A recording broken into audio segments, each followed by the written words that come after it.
ప్రియులారా, Calvary worship temple కుటుంబ సభ్యులందరికీ ప్రభు అయిన యేసుక్రీస్తు ప్రభువారి యొక్క పరిశుద్ధ నామములో కల్వరి వర్షిప్ టెంపుల్ పక్షముగా పామ్ సండే శుభములు, శుభవందనములు. ప్రియులారా, ఎలా ఉన్నారు? మీ అందరి కొరకు మా అన్ని ప్రార్థనల్లో ప్రార్థిస్తూ ఉన్నాము. ప్రియులారా, పామ్ సండే మనం ఎందుకు జరిపించుకోవాలి? పామ్ సండేను గూర్చిన దేవుని సందేశం ఏంటి ఆలోచించినట్లయితే, క్రీస్తు పూర్వము 480 నుండి 470 సంవత్సరాల మధ్య కాలంలో వ్రాయబడిన జకర్యా గ్రంథము 9వ అధ్యాయము 9వ వచనాన్ని మనము గమనించగలిగినట్లయితే, ప్రవక్త ద్వారా దేవుడు తన ప్రజలకు పంపిన సందేశం మనం గమనించగలుగుతాము. ఆ సందేశం యొక్క ముఖ్య ఉద్దేశము: 1 పాప విమోచనము, 2 పరిశుద్ధత, 3 స్వేచ్ఛ, స్వతంత్రము, విడుదల, 4 ఘనత, గౌరవము, 5వదిగా దేవుడు తన ప్రజలకిచ్చేటటువంటి విజయము. ఈ 5 అనుభవాల గుండా ప్రభువులో జీవించే వారికి నిత్య సంతోషం తన ప్రజలకు ఎప్పుడూ దేవుడు అనుగ్రహించేటటువంటి విధానమని దేవుని యొక్క ఏకైక ముఖ్య ఉద్దేశమై ఉంది. నాతో చెప్పగలరా? హల్లెలూయా. ప్రియులారా, లోకంలో మీరేం చేస్తే సంతోషం పొందగలుగుతారు, ఆనందం, ఉత్సాహం కలుగుతుంది ఆలోచిస్తున్నారా? మానవుడు ఎప్పుడు ఆలోచించే విషయం ఇదొక్కటే. ఆయన ఎప్పుడు కూడా నిరంతరం సంతోషంతో ఉండాలి, ఏం చేసినా గాని సంతోషించాలి అని ఆరాటపడతాడు. కానీ ఎంతకాలం? మానవుని యొక్క జీవిత ఆయుష్కాలం 70 సంవత్సరాలు, అధిక బలముంటే 80 సంవత్సరాలు. ఇదెంతో విచారకరమైనటువంటి పరిస్థితి. ప్రియులారా, మనిషి సంతోషించడానికి అందం, చందం, చదువు, ఉద్యోగం, పలు రంగాల్లో కీర్తి, ప్రతిష్ట, మంచి పేరు తెచ్చే హోదా, అంతస్తులు కలిగిన వారు ప్రపంచంలో కోట్ల మంది ప్రజలు కలరు. కానీ పాపం వీరిలో దేవుడిచ్చిన 5 అనుభవాలు లేక, లౌకిక సంతోషంలో రాజీ సంతృప్తి పడలేక వారు భూమి మీదికి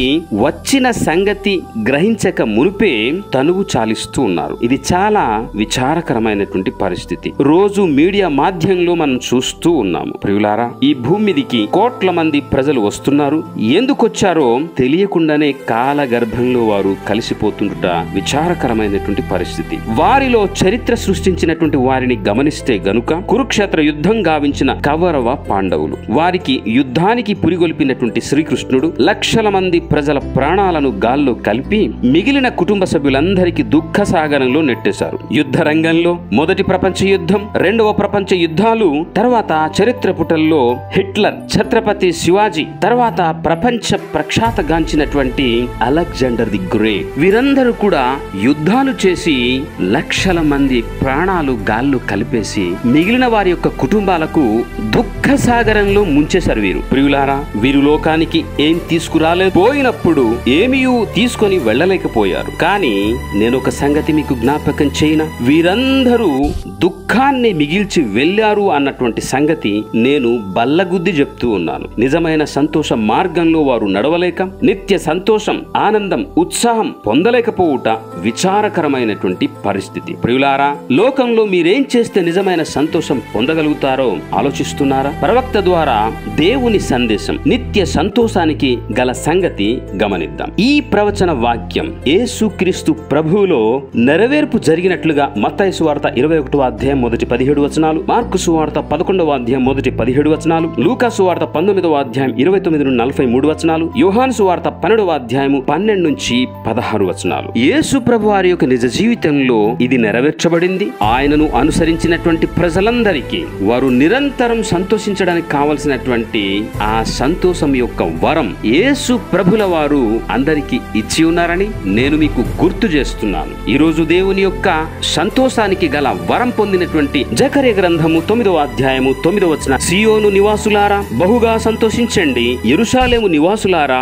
ఉల్లాసముగా ఉండండి. నీ రాజు నీతిపరుడును, రక్షణ గలవాడును, దీనుడునై గాడిదను, గాడిద పిల్లను ఎక్కి నీ యొద్దకు వచ్చుచున్నాడు. ప్రియులారా, నాతో చెప్పగలరా? హల్లెలూయా. యేసు ప్రభువారు ఈ భూమిదికి వస్తారు. ఆయన దీనుడై గాడిద పిల్ల మీద ఎక్కి, ఆయన నీతి గలవాడై మీకిచ్చేటటువంటి నిత్య సంతోషానికి కారణమైనటువంటి వరము, ఆ బహుమానం పట్టుకొని నీ దగ్గరకు వస్తాడని ప్రవక్త అయినటువంటి జకర్యా ద్వారా దేవుడు ముందుగా వర్తమానం పంపించాడు. ఈ సారాన్ని యేసు ప్రభువారు ఈ భూమిదికి వచ్చుట ద్వారా ఆయన ప్రవక్త ప్రవచించిన మాదిరిగా ఆయన గాడిదపై ఎక్కి యెరూషలేముకు వెళ్ళినటువంటి సందర్భంలో ఆయన రక్షకుడుగా స్వీకరించినటువంటి ప్రతి వారికి ప్రభు ఇచ్చినటువంటి బట్టి రక్షణ యొక్క సంతోషం వారు కలిగి ఆ ఖర్జూరపు మట్టలు బట్టి వారు గలమెత్తి ఉల్లాసభరితమైనటువంటి హృదయంతో పొంగి ప్రవహించినటువంటి ఆనందముతో ఉత్సాహభరితంతో వారు గంతులు వేస్తూ ప్రభువు యెరూషలేము మందిరంలో ప్రవేశించడానికి వారికి ఉన్నటువంటి విలువైనటువంటి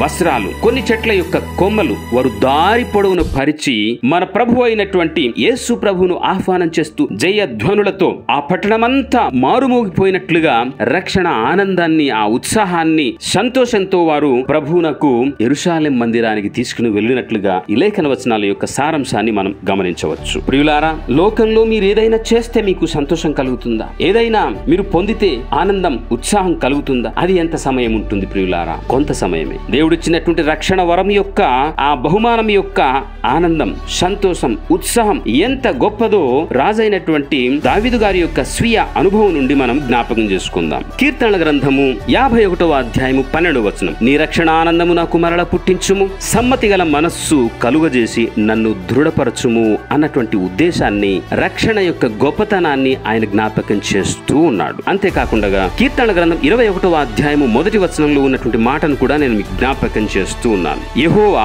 రాజు నీ బలమును బట్టి సంతోషించుచున్నాడు. అది ఏ బలమండి? 3వ లైన్లో, నీ రక్షణను బట్టి అతడు ఎంతో హర్షించుచున్నాడు.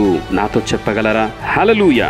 రాజుకు ఏదైనా కొరత కొదవ ఉందండి? ఆయనకి గొప్ప హోదా, అంతస్తు కలిగినటువంటి రాజరికం ఉంది, సైనికులు ఉన్నారు. ఆ రోజుల్లో భార్యలు కలరు, అతనికి ఉపపత్నులు కలరు, డబ్బు, ధనం, వజ్ర వైఢూర్య మరకతం చాలినంత అతనికి మనుగులుగా ఉన్నాయి. కానీ వాటి వేటి అందు అతనికి సంతోషం లేదు. గాని దేవుడిచ్చినటువంటి రక్షణ, ఆ రక్షణను బట్టి అతను సంతోషిస్తున్నట్లుగా ఆయన జ్ఞాపకం చేశాడు. గనుక అలాంటి గొప్పదైనటువంటి నిత్యత్వంలోకి నడిపించేటటువంటి, నరకాన్ని తప్పించి నిత్య జీవం ఇచ్చేటటువంటి, పరలోకం ఇచ్చేటటువంటి, ఇహమందు పరమందు నిరంతరం సంతోషించడానికి కావలసినటువంటి ఆ వరం, ఆ రక్షణ యొక్క బహుమానం ఇవ్వటానికి యేసు ప్రభుల వారు ఆ గాడిదను ఎక్కి సరాసరి మీ దగ్గరికే వస్తా ఉన్నాడు. ప్రియులారా, మీరు ఆయన్ని రక్షకుడుగా స్వీకరించగలుగుతారా? అయితే ఆయనిచ్చేటటువంటి ఆ బహుమానం మీరు పొందుకోగలుగుతారు, నిరంతరం సంతోషించగలుగుతారు. నన్ను ఇంకా కొన్ని మాటలు జ్ఞాపకం చేయనివ్వండి. దేవుడిచ్చిన సంతోషానికి కారణాలు జ్ఞాపకం చేస్తాను, గమనించండి. 1, పాప విమోచన.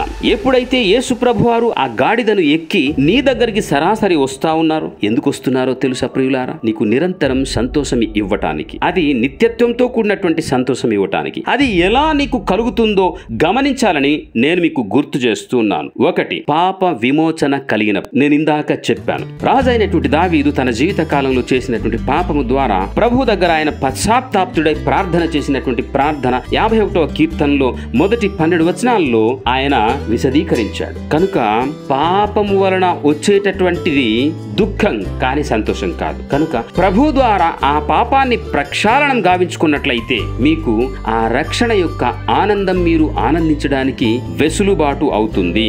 అలాగే యేసు ప్రభువును దేవుడుగా స్వీకరించుట ద్వారా, పాపాన్ని ఒప్పుకొనుట ద్వారా రక్షణ ఆనందాన్ని మీరు పొందుకోగలుగుతారు అన్న సత్యాన్ని నేను మీకు జ్ఞాపకం చేస్తూ ఉన్నాను. 2, పరిశుద్ధత కలిగినప్పుడు. పరిశుద్ధాత్మ యందలి ఆనందము అని 1 తెస్సలోనిక 1వ అధ్యాయము 6వ వచనంలో పౌలు గారు అంటారు. యేసు ప్రభువును దేవుడుగా స్వీకరించి ఆయన్ని ఆరాధించడానికి తన యొక్క సన్నిధికి ఎవరైతే వస్తారో వారికి సంపూర్ణ సంతోషం కలదని కీర్తనల గ్రంథము 16వ అధ్యాయం 11వ వచనంలో కలదు. నిర్గమకాండము 29వ అధ్యాయము 42-43 వచనాల్లో నేను అక్కడికి వస్తాను, నా మహిమ ద్వారా నేను వాళ్ళకి పరిశుద్ధత ఇస్తాను. ఇది ఎంత ఆనందకరమైనటువంటి వరమండి. 3వదిగా పాప విమోచన పొందినప్పుడు, పరిశుద్ధత కలిగినప్పుడు రకరకాలైనటువంటి బంధకాల్లో మునిగి దుఃఖంలో కూరుకుపోతున్నటువంటి వారికి స్వేచ్ఛ కలుగుతుంది, స్వతంత్రం కలుగుతుంది, విడుదల కలుగుతుంది. యెషయా గ్రంథము 61వ అధ్యాయము మొదటి 3 వచనాలు. అలాగే ఆయన ఇచ్చేటటువంటి విడుదల, స్వాతంత్రము, స్వేచ్ఛ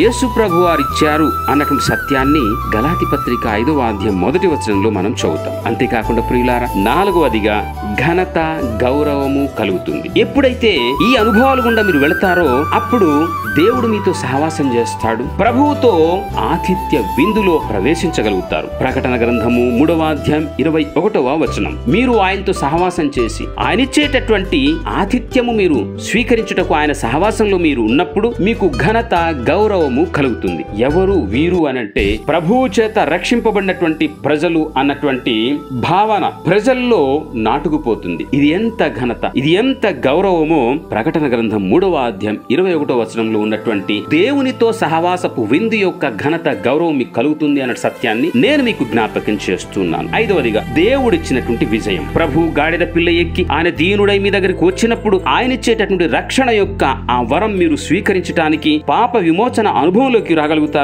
పరిశుద్ధత పొందినటువంటి అనుభవంలోకి రాగలుగుతారో, స్వేచ్ఛ స్వతంత్రము విడుదల పొందినటువంటి అనుభవంలోకి రాగలుగుతారో, ప్రభు సహవాసంలో మీరు ఘనత గౌరవం పొందుకున్నటువంటి అనుభవంలోకి వస్తారో అప్పుడు మీకు విజయం వరిస్తుంది. ఎప్పుడైతే ప్రభు వారు మీ దగ్గరకు వచ్చారో, మీరు ఎప్పుడైతే ఆయన్ని మీ యొక్క హృదయంలో దేవుడుగా స్వీకరించి ప్రతిష్ఠించుకుంటారో, మీ హృదయంలో ఉన్నటువంటి ఇహలోక పాప పంకిలమైనటువంటి అవంతా కూడా దేవుడు తీసివేసి యేసు ప్రభుల వారు ఆ యొక్క యెరూషలేము దేవాలయంలో ప్రవేశించి దాన్ని పరిశుద్ధపరిచినట్లుగా ప్రభువును మీరు స్వీకరించినప్పుడు, మీ లోపలికి ప్రభు వచ్చి ఆయన వసించినప్పుడు మీకెప్పుడు కూడా వచ్చేటటువంటి ఎన్ని రకాలైనటువంటి ఉపద్రవాలైనా గాని, ప్రతికూల పరిస్థితులైనా గాని, ఆయన మిమ్మల్ని ప్రేమించడానికి మీ దగ్గరికి వచ్చాడు గనుక, ఆయన మీ హృదయంలో ఉండటానికి మీరు చోటిస్తే గనుక ఆయన మిమ్మల్ని ప్రేమిస్తున్నాడు గనుక ఆ ప్రేమలో ఉన్నటువంటి ఆ రక్షణ యొక్క ఆశీర్వాదం మీ సొంతం కాగలదు. తద్వారా మీరు నిరంతరం కూడా జయము జయము జయము ఈ భూమి మీద పొందుకోగలుగుతారు అన్న సత్యాన్ని రోమాపత్రిక 8వ అధ్యాయం 32 నుంచి 37 వచనాల యొక్క